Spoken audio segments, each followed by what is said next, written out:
Wao ambao leo wanapiga pressure Azam Faisal aondoke. Ndio wao ambao wanaulizaga maswali Azam inafeli wapi.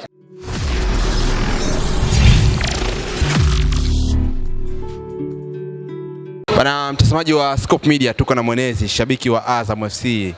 Leo ndo siku ambayo wamezindua mtoko wao watakaotumia kwenye msimu wa 26-27 jezi ya Azam FC, lakini usisahau kwamba Scope Media inapewa nguvu na Helabet. Kwa hiyo cha muhimu ni kujisajili pale kupitia Helabet, www.helabet.co.tz. Unaweka mkeka wako, lakini promo code usisahau ni Azam FC. Leo mji umesimama, Dar es Salaam ilisimama kwa ajili ya kushuhudia uzinduzi wa jezi ya taifa, mtoko wa taifa kama ambavyo wanaoita kwamba ni jezi ya mwaka wa mbele. Bana mwenezi kwema? Niambie mwanangu. Show. Bana, maneno ni mengi na sana nimepita kwenye mitandao ya kijamii asubuhi kuna mchezaji mmoja ambaye anacheza pale kwenu. Yeye kila msimu huwa anasajiliwa Kariakoo, lakini msimu unapofika anaonekana Chamazi au Azam Complex. Hii imekaaje? Ni kweli Faisal anaondoka Azam FC? Mimi nikwambia kitu kimoja. Tena hii inabidi watu waielewe sana. Katika kitu nawasikitikia waandishi wa habari wa sasa hivi ambao ni wana act kama machawa, watapata tabu sana na Azam ya safari hii. Azam hii ya safari hii au Azam hii ya sasa hivi sio Azam ya wewe kutegemea uipige pressure kwenye mitandao ya kijamii, utegemee kwamba kuna bosi atakasirika, alafu atasema bana muacheni huyo aondoke, alafu nyinyi mjione kuwa wamba. Umeelewa? Hii Azam ya safari hii ina akina mwenezi. Sijui umeelewa? Ina akina nani? Ina akina mwenezi ambao wale mabosi pia walikuwa wanatamani kuwaona watu kama hao. Wao wanazungumza kuhusu timu yao, wao wanazungumza kuhusu wachezaji wao. Na mabosi, uzuri wa mabosi wa Azam, wanatamani kuwaona mashabiki wa Azam wanafurahi kila wakati. Kwa hiyo katika kitu ambacho wanajua kitaenda kuwaumiza washabiki wa Azam ni kuonekana kwamba Faisal anaondoka. Angeondoka akiwa hana mkataba, au sio bwana? Hamna mtu angecomplain kwa sababu washabiki wa Azam ni watu ambao tunauelewa. Lakini mchezaji ambaye ana mkataba, umeelewa? Tena sio mkataba tu, ana mkataba alafu bado wa muda mrefu, alafu kutangaza kwamba ameondoka ni kitu ambacho kiwezekana. Waambie ndugu zangu, watapata tabu sana kumtoa Fei Azam kwa sababu mtihani wake ni mzito na hautokaa uwezekani. Sio, umeelewa? Nasema tembea na mikataba tayari huko. Sasa huyu anosema hivyo inabidi ujue kwamba hajui chochote kuhusu mpira. Ndio maana nasema hizi, unajua hizi elimu, unajua hivi nilichogundua kwamba hizi vipindi vya sports inabidi kuwa na wakati vio vinatengeneza, inaweka mazingira kwamba kuna muda vio vinatoa elimu. Umeelewa? Kwa sababu gani? Inabidi wao wanasema kwamba wao wanajua, washabiki wa mpira wao wanajua kwamba mchezaji akiwa na mkataba mwaka mmoja hauruhusiwi timu kwenda kuongea naye mchezaji. Unachotakiwa ukaongea na nani? Na timu. Then ile timu yake itakupa go ahead wewe ya kuongea na nani? Na mchezaji. Sasa angalia posti nyingi ambazo zinapostiwa kwenye mitandao ya kijamii. Nao machambo nani ambao waandishi machawa wanasemaje? Utasikia timu fulani imemalizana na Fei. Sasa unamalizana vipi na Fei wakati timu yake hujaongea naye na Fei ana mkataba zaidi ya mwaka mmoja? Sijui unanielewa? Kwa hiyo kuna watu unajua kwamba kichwani kidogo hamna kitu. Na ndio maana nikawaambia kwamba katika kitu ambacho kama kweli ndio ile wanaita nini ile? Wanaita itifaki, wanaitaje ile? Ithibati. Kama ni kweli kuna kitu kinaitwa ithibati kwa wachambuzi wa mpira wa Tanzania, waangalie tena ambao wanakizi kwenye ithibati ili waweze kuwa wanaifanya ile kazi kwa mtindo, la sivyo Meki Junior ataenda kwa overshadow wachambuzi yani wengi ambao wachambuzi au ambao maripota kwenye mitandao ya kijamii. Akasema kuna saga linaendelea kwa pale Azam FC. Amesema kuna nini? Amesema kuna saga. Hilo saga amesema saga gani? Faisal kamweka pale na atakuja na taarifa zaidi. Ameposti lini hiyo? Jana nimeona. Ameposti lini? Ameposti Miki, lakini alichokifanya yule alikuwa anatumia akili ya kazi. Amemposti Miki Junior, amemposti Faisal. Umeelewa? Aliposti mara kwanza, ameripoti kambini. Akamposti Fei tena mara nyingine, akaja kuripoti akasemaje? Akasema Azam ina pointi 35 itaingia. Yaani anaposti Fei lakini anaongea vitu ambavyo vipo vimenyoka. Amesema Azam inaenda, na ndo alikuwa mtu wa kwanza kuripoti. Azam inaenda moja kwa moja, yani itasubiri hatua moja tu kwenda kwenye hatua ya inafuata. Lakini hajaongea masuala ya usajili Miki. Nadhani kwa nini ikifika wakati wa usajili Azam mnatakiwa, yani kila msimu lazima wapige pressure, Fei anaondoka, anakwenda huku, Fei anaondoka na kwenda huku, na nyinyi mnatakiwa kujieleza kila msimu. Hamuoni kwamba kuna time ikifika wakisema Fei anaondoka, nyinyi msijibu chochote, mkae kimya? Huu ndio unafiki ambao nakwambiaga Tanzania hii, ukisikia watu wanafiki ndio nchi hii wengi sana. Wao ambao leo wanapiga pressure Azam Faisal aondoke, ndio wao ambao wanaulizaga maswali Azam inafeli wapi. Sijui unanielewa? Yaani hao wote ambao unaona leo hii wana press kuhakikisha kwamba Faisal anataka aondoke Azam FC, ndio wao ambao wanaulizaga maswali Azam inafanyaje? Inafeli wapi? Sijui umeelewa? Kwa hiyo unajua kwamba hao wanakuaga wanafiki kwenye ile swali, kwa sababu kama unataka Azam isifeli, kweli lengo lako Azam isifeli, kwa nini unafanya pressure Azam Faisal aondoke Azam? Wewe usitaki Azam ifeli? Wengine wanadai kwamba si sehemu yake sahihi.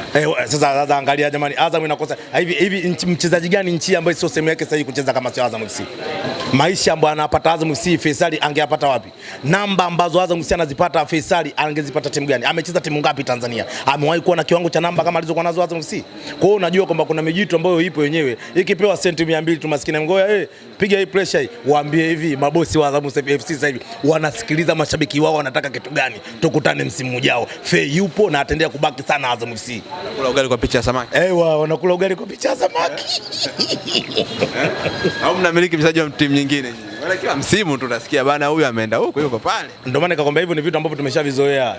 Kwa hiyo hilo swala ambalo mwanzo umetoka kuliongea jambo zuri kwamba wanakula ugali kwa picha ya samaki. Ndio kinachotokea. Panga lakini kuwekea msimu ujao hataki kusikia bana malalamiko. Azam mmejipanga, mmejiandaa pia kuchukua ubingwa kwa sababu ni moja ya timu ambayo to be honest inafanya vizuri misimu yote na wachezaji mzuri, kila kitu ipo kwenye organization nzuri. Lakini end of the day watu wanadai mataji. Kuna kitu kimoja nilimwambia mtu mmoja kwamba katika kitu ambacho utakiwi kukifanya ni kutaka kuipima timu hususa kwenye ligi ya Tanzania kuchukua ubingwa wa ligi kuu Tanzania kuwa ndio timu hiyo ni bora, kwa sababu ligi ya Tanzania imeshatokea timu inakuwa bingwa lakini bado inamfukuza kocha na inafukuza wale wachezaji ambao walisaidia kupata ubingwa. Kwa hiyo inabidi ujue kwamba hapo inabidi uwe na question mark, hii timu ilipataje ubingwa kama kocha hatakiwi? Kwa hiyo ubingwa wa Tanzania sio moja kati ya vigezo vya timu kuwa bora. Mimi ninachokiamini ubora wa Azam FC utaonekana kwenye mashindano ya kimataifa, labda na kwenye haya mashindano ya knockout. Ndio maybe yanaweza kaonesha ubora wa Azam FC. Ila sio ligi kuu Tanzania bara kwa sababu nikupe mfano mdogo tu. Jana kuna tukio limetokea hapa Tanzania, kuna timu imeenda kuzindua uwanja. Si umeiona? Umeona ile timu imeenda kuzindua uwanja. Sasa jiulize swali, ile timu imeenda kuzindua uwanja na kiongozi mkubwa wa eneo hilo ambayo huo uwanja upo amekabidhiwa jezi ya timu hiyo. Sijui umeelewa? Sasa nikupe swali, ile timu ilienda kuzindua uwanja ikiwa inataka pointi 3 na washaenda kwenye uwanja ule, wanakosa? Haya, tuache hivyo. Unashindana nayo ile timu au sio? Ilienda kuzindua uwanja unashindana nayo kwenda kugombania ubingwa. Alafu mechi yako moja unabidi ukacheze kwenye uwanja ule, utatoboa? Kwa hiyo kuna vitu vingi ambavyo vinakuwa vinafanyika nyuma ya pazia kwenye mpira wa Tanzania ambavyo ni ngumu kuja kuviona kwa mbele.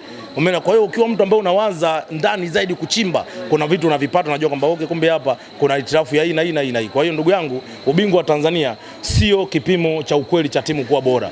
Ila twende tukapambane kimataifa. Nadhani mwenyewe umeona msimu uliopita na tayari tunaondoka msimu huu. Twende kwenye mashindano ya knockout maybe. Haya mashindano ya knockout ndio labda. Mwanzo maliza hapa. Umeona ugomvi ulitokea juzi kati hapa, mwenyekiti alifanya kikao, wengine wakakanusha kwamba kile kikao sicho. Unatazamaje na ukatokea ukasema timu ambayo inaweza kushindana na Yanga kutoka kwenye Yanga kwenye ubingwa ni Azam FC peke yake. Ugomvi ule umeuonaje kwanza? Na jana umepewa naita hydration break, wamepumzika kupisha mambo mengine yaendelee. Na ni kweli ile jana ni hydration break, lakini shughuli ile itaendelea. Umeelewa? Mimi nikwambia kitu kimoja. Kwenye taifa hili la Tanzania, kwa sasa ukiangalia kwa maana ubora wa vikosi, timu ambayo inaweza kuichallenge, sio kwamba Yanga ina kikosi bora, lakini kwa jinsi ambavyo wamejiwekea status yao kwa sasa hivi, timu ambayo inaweza kuichallenge Yanga anabaki kwa Azam FC. Kwa nini? Kiuhalisia, yani ukiangalia kwa performance ya wachezaji, umeelewa? Ukiangalia kwa namna ambavyo timu zimesajili, ni Azam FC inaweza kumchallenge Dar es Salaam Yanga Afrika.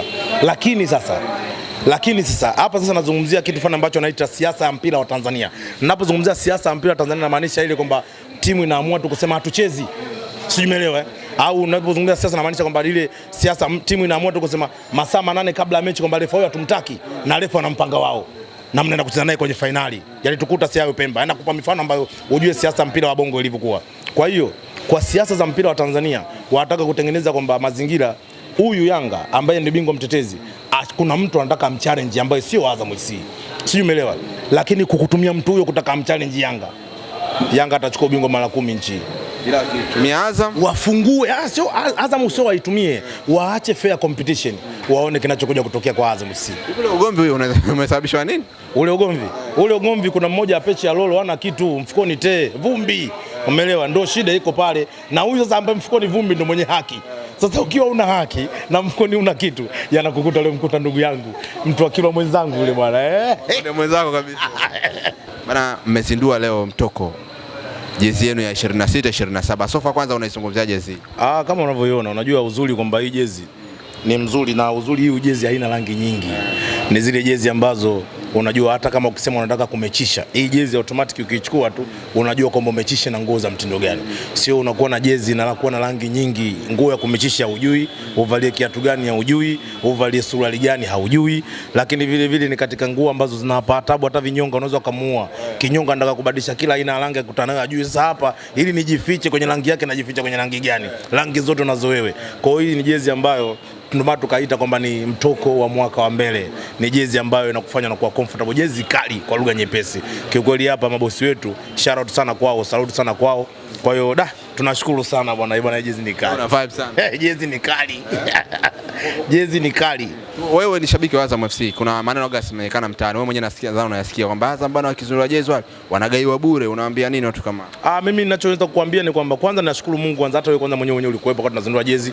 Umejionea washabiki wa Azam FC wamenunua jezi wao wenyewe.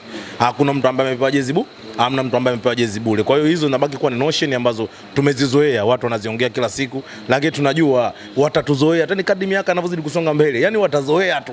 Umeelewa? Ni kama vile mtu ambaye anataka ajifunze utamaduni mpya. Kwa hiyo wakati anaendelea kupambana na kujifunza namna kujifunza utamaduni mpya, lazima atakuwa na kona nyingi hiki sijazoea hivyo yani.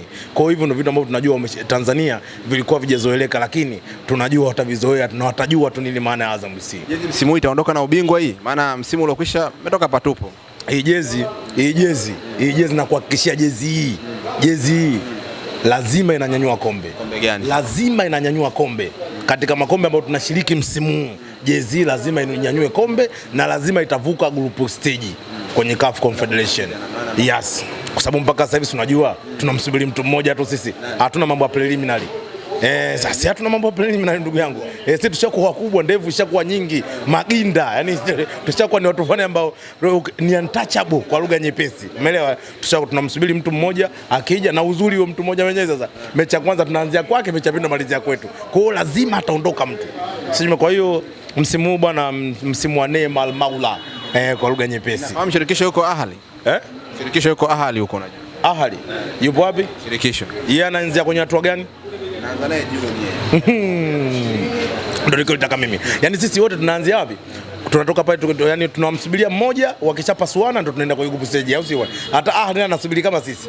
Kwa sababu sisi na Ahli ndio tunasubiri kwa mtindo mmoja. Maana yake sisi na Ahli ni kitu hiki. Tukutane kwenye pitch. Azam na Ahli. Azam? Ahli mlingana. Ndio maana nakwambia, ndio maana kwani wote tunasubiria mechi moja. Ingekuwa huyu Ahli anaingia kwenye mashindano moja kwa moja anaingia robo finali, ningesema sio mwenzangu. Au ingekuwa bwana moja kwa moja anaingia kwenye makundi, ningesema sio mwenzangu. Lakini kwa sababu naye anafanya kama Azam FC, basi hamna kitu kibaya. Kwa sababu ukitaja Ahli unahitaja na Azam level sawa. Yes, ukitaja Ahli level ile pale ambapo ipo Ahli unamweka na Azam pale pale. Kwa sababu hakuna kigezo ambacho utakifanya wewe umtoe Ahli, yani umtoe Azam kwenye level ya Ahli. Kwa sababu kuna watu wanajifananisha na Ahali, au sio bwana? Lakini nao vile vile wanatangaza kwamba level zao Ahali. Sawa, japo tunajua kwamba Ahali kuna vitu ambavyo amevifanya wao hawajavifanya. Basi kwa sababu wao sawa na Ahali na sisi sawa na Ahali. Haya bwana ndugu yangu.